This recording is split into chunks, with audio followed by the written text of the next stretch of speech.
Magre-resign ako sa Kongreso pag may nagsabi. Tama yan. Hindi makatao yan, brother. Common sense eh. Kaya tayo'y nanunungkulan para pagsilbihan ng taong bayan. Brother, good morning. Welcome po. Kumusta? Kasama ko yung driver. Opo, sige po. Members po namin sa mga members. Good morning. Ba't ang babango ninyo? Babaero ba kayo?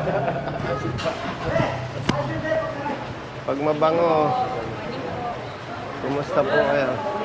Bakit ang papayat nyo? Partner, ito bang mga ito ginugutom mo? Busog po kami lagi, sir. Hindi kayo busog ha? Tingin ko sa inyo, busog na busog. Tawa-tawa ka, ikaw din.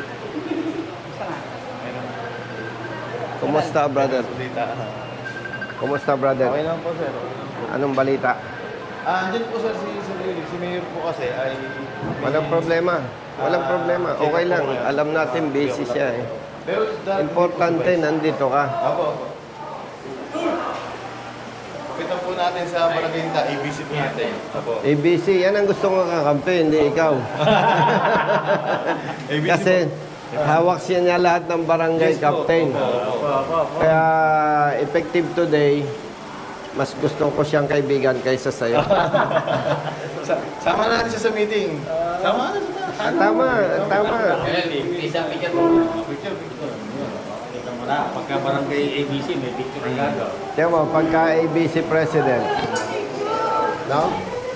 Diray mo, ang title niya, Pangulo. Picture daw po. Picture pa! Thank you! Okay. Malusog talaga mga tao dito. Thank you po!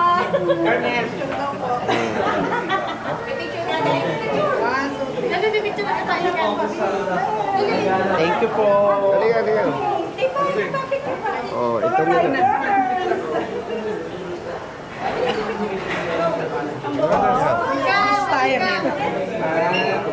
Doon tayo. Sama kayo sa mama. Last na. Dito, dito. Ah, doon, doon, doon. Ako po bumalik sa Saan ka ba balik? Kuwait po, sir. OFW ako. OFW ka? Thank Brother you, sir. Jerry. Thank you. OFW, di ba gusto natin kaibigan OFW? Ang size ng sapatos ko, 7 and a half. No problem, sir. Copy lang po. Gusto nyo ganito, sir. Sa opisina namin. Ah, bakit? Thank you, sir. Magkano ibibigay mo sa akin? Sir, okay lang po ba pasok tayo? Assessor's office po natin. Sige.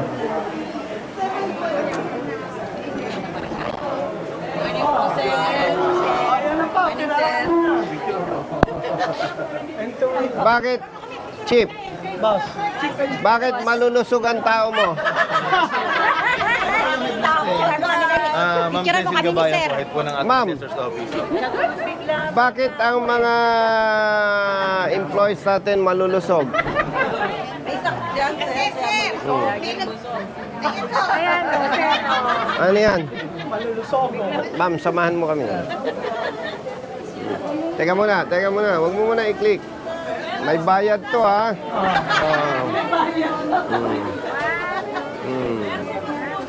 Ano yan? Boss ninyo. Ma'am, thank you. Thank you. Ay, may kakausapin lang po.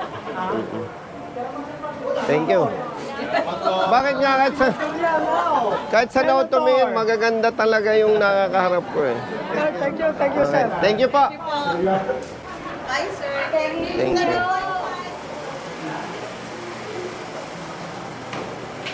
Kumusta, brother? Okay naman po. Thank you po. Palista na ba kayo?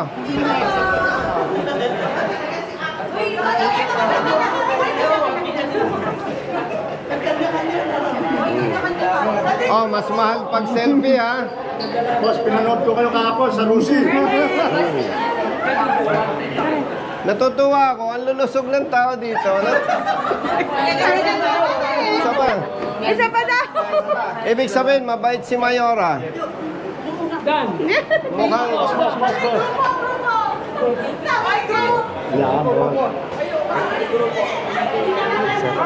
Tinulungan niyo sa taga-Rusi, boss. Siyempre.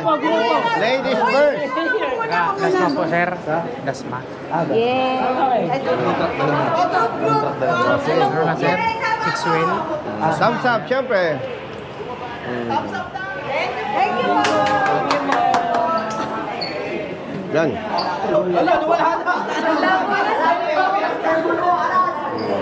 Boss, tayo mo na ba? Bakit ang gaganda ng tao dito? Malulusog na, magaganda pa. Hindi kami pinapabayaan ni Mayora. Ibig sabihin, magaling na opisyal si Mayora. Hindi kayo stress. Ang nababalitaan ko, si Mayora ang stress sa inyo. Ha? At thank you po, ha? Brother. Picture pa. Picture. Mga taga-antin pa po natin. Sino pipicture? O, si Councilor ang ating, boss. Hindi, samantalahin nyo. Siya mag-picture. O, doon muna, doon muna, doon muna. 2, 3. One more. Thumbs up, thumbs up. 1, 2, 3. Ang bigat ng photographer nyo, boss, ano? Sige po. Thank you, ha? Brother. 1, 2, 3. Tama ba? Yun? Yun po. Ang lalaki ng tao talaga dito. Hello. Brother. Hello. Hello. O, sige. Taga rito ba kayo, Santa Rosa? Opo. Mamaya. Oh, si Congressman Busita, one rider. Hello po. Master po ni Mayor. Kumusta po? Followers niyo po ako. Salamat.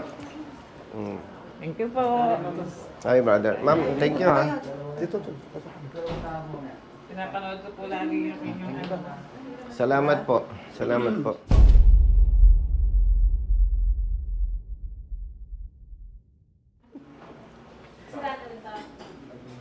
Patawag mo yung enforcer Punta na mo. po, punta na po. Hindi na po sila. Pupo kayo. Pupo kayo. Brother, ikaw ang chief ng poso. Apo.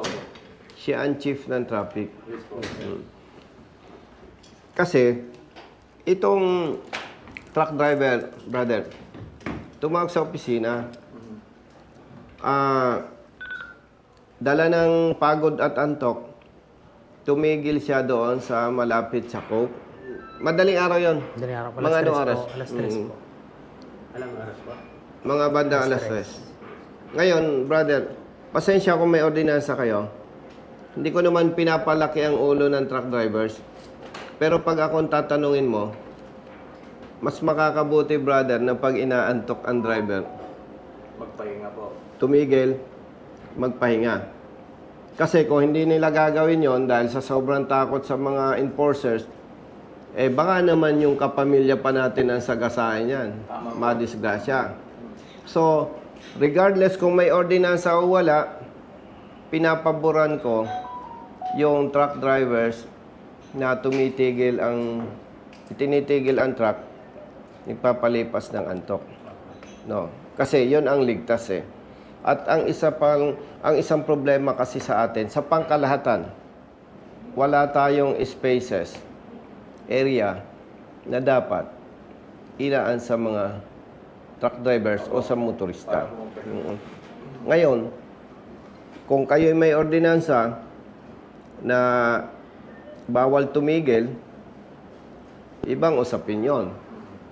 So, kung may ordinansa kayo, obstruction or illegal parking. Ang hindi ko lang nagustuhan talaga, may karga siyang karne. No? Mabuti na lamang, base sa aming pag-uusap, merong pagtawag niya doon sa company, may biyaheng galing saan yon? Sa Lipa po. Lipa, na eksakto, Malapit. malapit, papuntang Parañaque. So, dalawang issue, brother, na gusto kong i-clarify sa inyo. May ordinance ba tayo, Hepe, na pag driver ako ng truck, pinarada ko, hindi sira ang truck, nandyan ako bilang driver. With all due respect, ang alam kong dapat gagawin, titikitan eh. Obstruction or illegally parked, attended. Yun ay sa sarili kong pananaw, yun ang tama ha. Sa lalong-lalo pa sa hindi ka naman pribado eh. Dito sa atin, lahat tayo public servants eh. So yung sa public service, yun ang alam kong tama. Ang tanong ko, brother, ikaw ang chief ng traffic.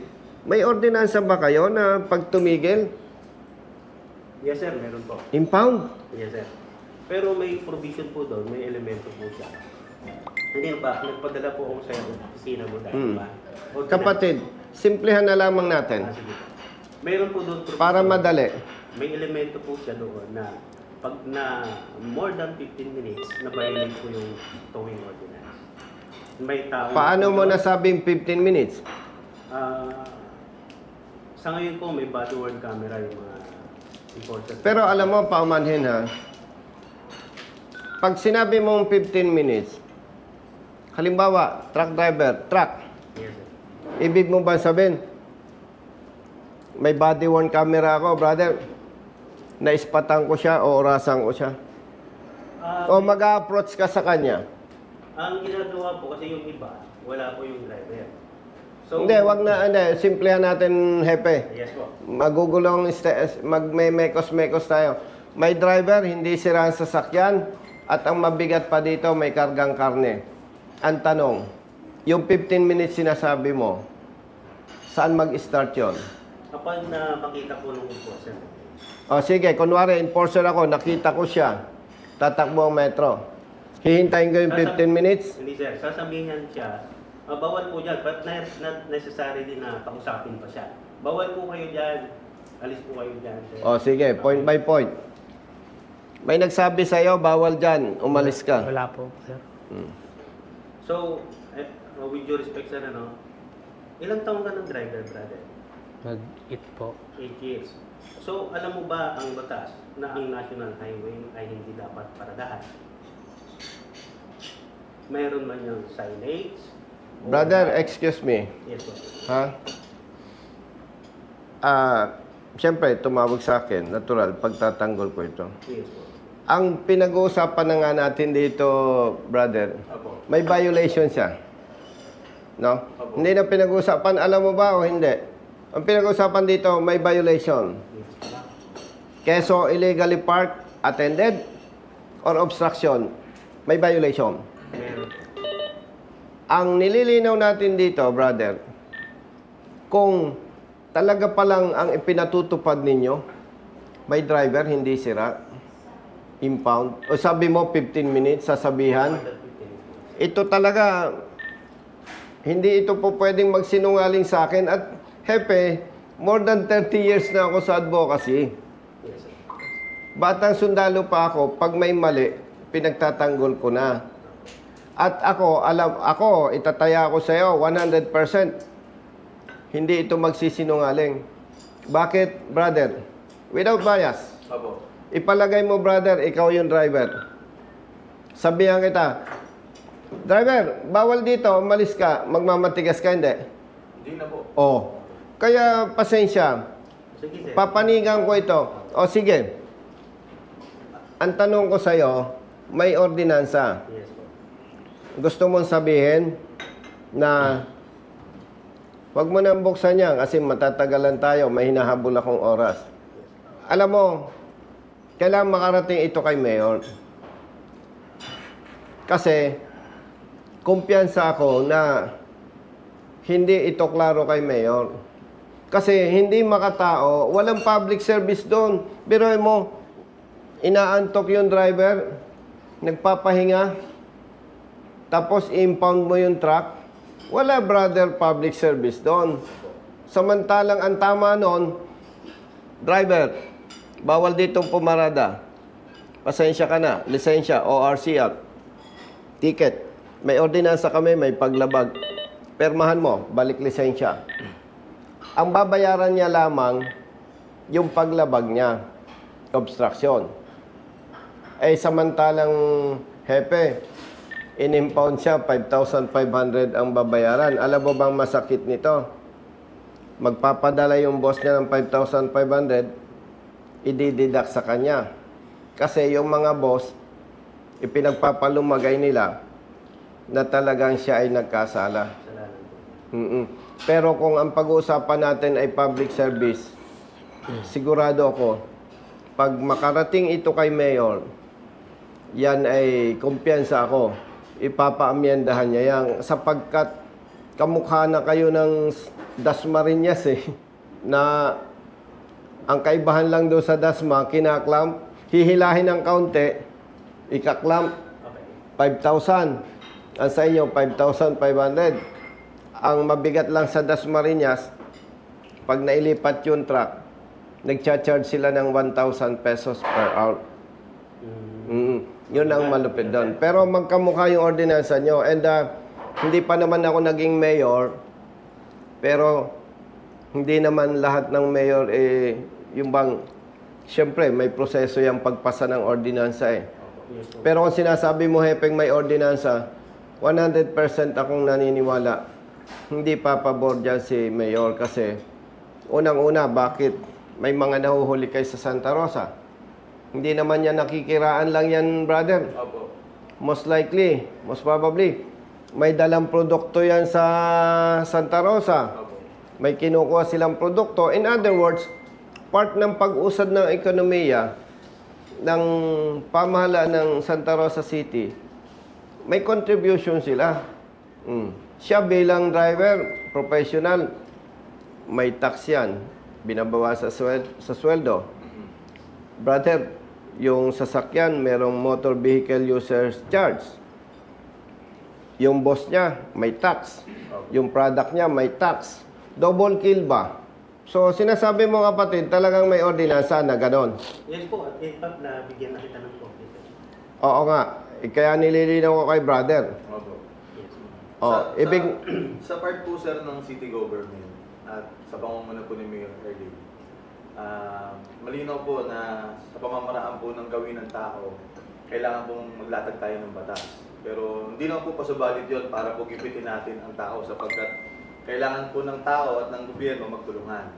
Sa part po ng ating Public Order and Safety Office, lagi po tayo nagbibilin na i-exercise po natin yung maximum tolerance. Bilang pulis po, dati rin po ako sa PNP, hindi naman po lahat ng mga violators ay kailangan nating lapatan ng batas. May mga panahon po at pagkakataon na alam po natin na hindi po naman sinasadya yung paglabag ng ating mga kababayan. Kaya naman po, lagi po ako nagbibilin sa ating pong head ng city traffic na might as well magbigay po ng maximum tolerance or warning. Kaya po nung napag-uusapan kanina yung 15 minutes, siguro po kung makikita po yun ng ating traffic personnel, ang dapat po talagang maging gawi, bigyan lang po ng warning yung ating driver, ilista ang pangalan, sa susunod, ipapaliwanag po kung ano ang kadahilanan at pagbibigyan po.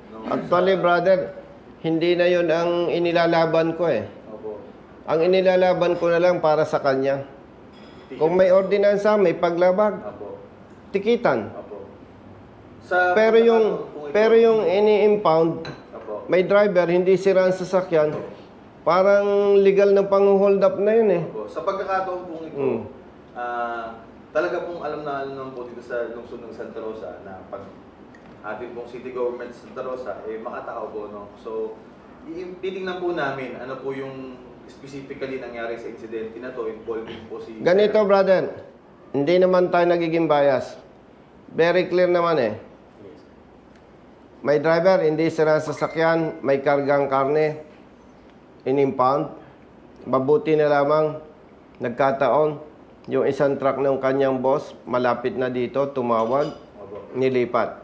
Pero, in general, hindi makatao yan.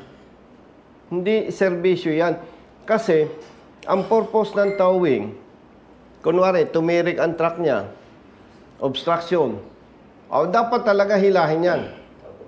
At siyempre, may operational expenses, may personnel expenses.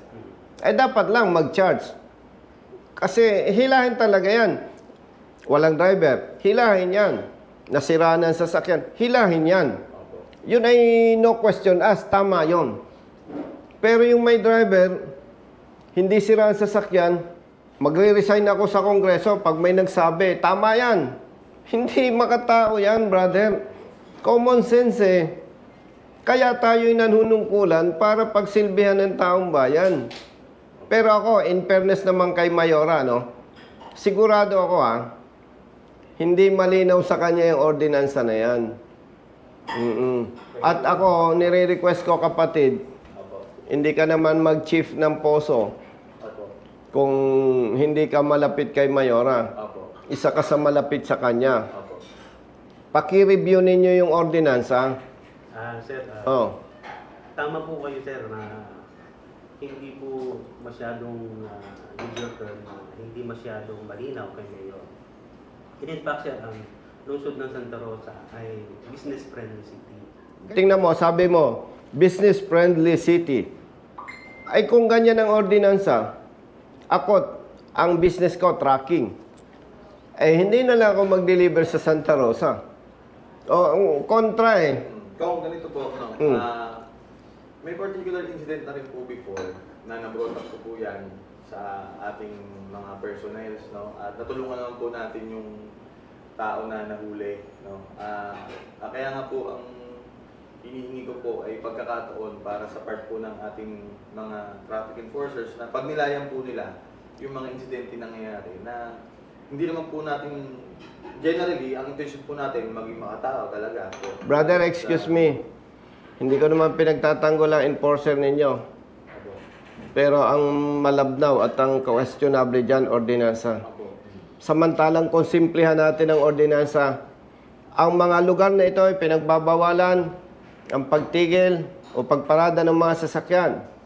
Pag pumarada, may driver, hindi sira ang sasakyan, ticket lang, ganitong multa. Pag tumirik ang sasakyan, o kaya walang driver, hila, ganitong babayaran. Sobrang simple. Sa ngayon kung nasa proseso po ng revision yung ating traffic code. Ongoing po ang revision ng traffic code. Siguro po, mabibigyan po kayo ng may kukonsidera po natin itong pagkakataon na to para may sama po natin doon sa revision ng traffic code. Pero ang iniling ko kapatid, araw-araw, gabi-gabi, may drivers na inaantok, Totoo po yun. napapagod. Totoo po yun. Kaya, pakiusap, iparating ninyo kay Mayora yan. Opo. Dahil yan talaga, in fairness sa kanya, at hindi naman siya ang nagbalangkas niyan, ipinagtiwala sa konseho, questionable yan. Walang serbisyo publiko doon eh. Opo. Wala talaga eh. Opo. Oo. Pakiusap kapatid, bigyan ng immediate attention yan. Sa pagkakataon na to, personal po na ako mag-o-offer ng aking tulong sa mga susunod pa kong pagkakataon, bago naman po sana. Kung mayroon pong insidente po ulit na mauulit na mangyayari na ating truck driver ay hindi po nabigyan ng warning man lang bago po sila... Kapatid, alam mo, napaka-considerate mo eh.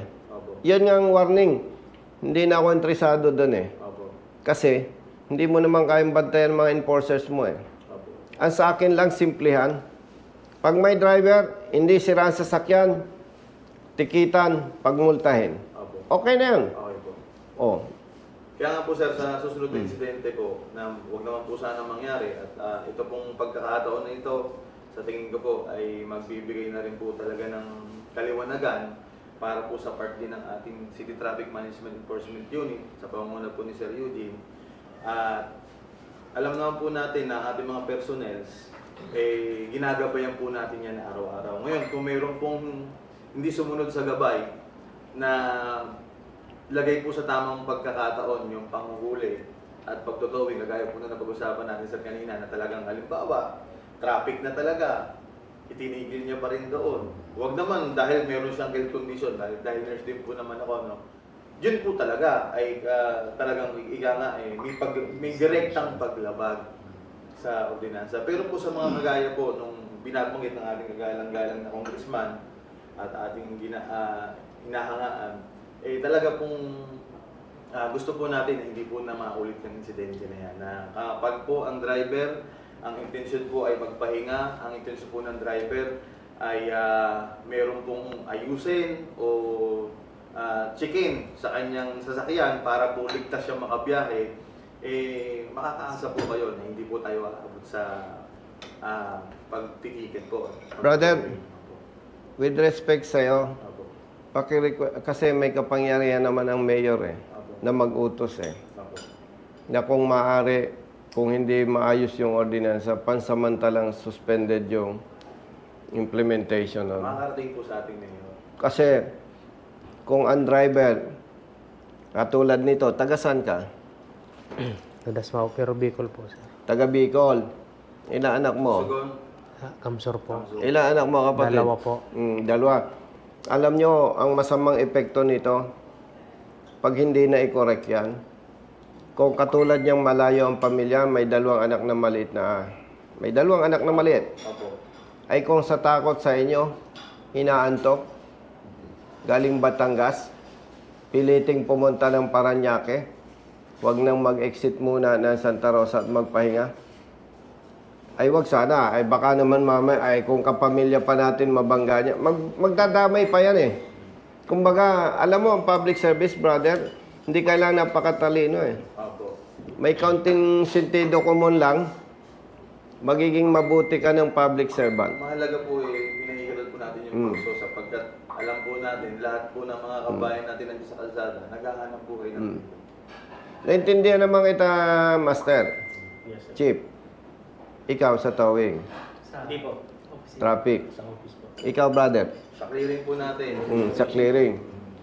Naintindihan ko naman kayo Kasi may panangga kayo na ordinansa Ang hiling ko lang, brother, ulitin ko. Apo. Parating kay Mayora, kay Mayor, pakiayos yung ordinansa. Yes po. Amyendahan.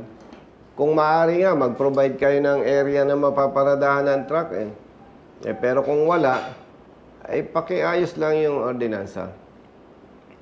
Paano ngayon yan? May ordinansa na ipinatutupad kayo. Regardless kung may driver o wala. Yes, sir. Hinihila ninyo. Ang babayaran niya, 5,500. Paano yan? Wala po. Tawagin mo si Bro Jerry. Bigyan mo ito ng 6,000. 5,500 plus pangkain. Yung sweldo niyang pag-absent sa trabaho, idagdag mo na. Gawin mo yan 6,500, Bro Jerry. Parang Pero, kulang. In fairness, sir, kung gusto nyo, iimbestigahan namin. Wag na. Malinaw na With respect sa'yo, Salamat po, sir. with respect sa'yo, salamat sa investigation. Yes, sir. Pero considering na may ordinansa kayo, wala kang may tutulong. Yes po. Ang malinaw lang dito, pumarada siya at inaantok. Ang truck niya may kargang karne, pero dahil impound siya, mabuti, nakatawag ng responde na tsambahan, pabalik ng Paranaque. In-impound nyo, may driver, hindi sira ang sasakyan. Hindi nyo kailangan imbestigahan. Kasi paulit-ulit ninyong ginagawa yan at ang isinasangga ninyo, ordinansa. Ako, bagamat congressman ako, at tayo magkasama sa PNP, hindi kita pwedeng utusan na kansilahin mo yung Yes po. pagka-impound. Si partner, kahit kaibigan ko, hindi ko pwedeng sabihin, pare, tawagan mo, kansilahin. Apo. Pag ginawa ko naman yun, ako na lumalabas na abusado dyan. Ang request ko na lang, itama. Pero habang hindi yan itatama, brother, hindi ako magsasawang tumulong sa motorista. Tama po. Hindi ko naman siguro ipaghihirap yan. Sa part po ng public order and safety, sa pangunguna ko po, kahilingan ko po na Hayaan niyo pong ako na po ang mag-shoulder. Wag na, brother. Kasi po, ito pong paksang usapin na ginagawa na nagaganap po ngayon. Alam mo, brother, Malinaw po na talagang sa pamamagitan mo, may parating lang kay Mayora, itama yung ordinansa, 10 beses sobra pa kasi po na binayaran mo yung itong multa na to. Opo. Oo. Dito, ayaan mo lang muna ako. Ang request ko, itama ninyo. Kasi hindi yan makatao. Nagmumukhang negosyo. But again, in fairness kay Mayora, hindi naman siya si Wonder Woman. Para lahat alam niya. Maaring hindi niya alam yan. Oh. Pero alam ko talaga, kumpiyensado ako sa kanya, hindi niya papaboran yung ordinansa na yan. Dahil hindi makatao eh. So basta ganito ha, ang pamantayan natin, basta tama, kampi-kampi tayo. Pag may kaibigan ako, kapamilya, kaibigan, kumpare na nahuli ninyo at nakita niyong mali, at tuluyan nyo, wala kayong magiging problema sa akin. And congrats ha. Ano yung pilyado mo? Kapasete po. Machete. Brother, salamat sa oras ha. Alam ko, nakalib ka pero pumasok ka ha. Ikaw, brother, ang Assistant po ng poso. assistant ng poso. Di, ikaw ang acting kasi nakalib siya. Ikaw, brother, sa clearing. Operation. Ang sabi ni Michelle, Kasi muna. Ito muna, bayad na eh. Okay. Thank you po. Thank you po. Pakisabi ko po kay Mayor, salamat. Opo.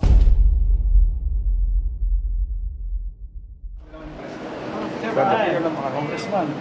Yes po. Sure.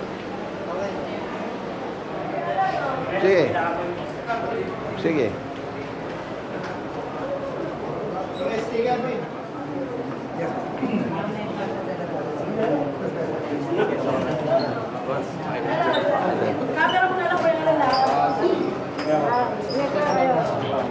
Pasisya na po kayo, sir. Hindi pa ba? Pasisya na po kayo sa abala, sir. Pasisya na po kayo sa abala. Bayan mo ako, brother. Okay. Bakit namamayat ka? Sige, sige, sige. Dito, dito. Oh. May bayad to, ha?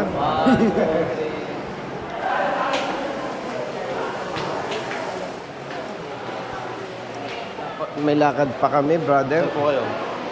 Sa Congress. Pabalik po kayo ito. Oo. Oo. Pakisabi, pa-release agad yung truck nito, ha? Pakisabi, ha? Opo. Saan ba siya magbabayad? Sa towing o dito? Asistihan ko po, sir. Ah, Asistihan okay. po namin, sir. Sige, thank you, ha? Sabay, sa... Salamat po, sir. Salamat po, sir, ng marami. Sige.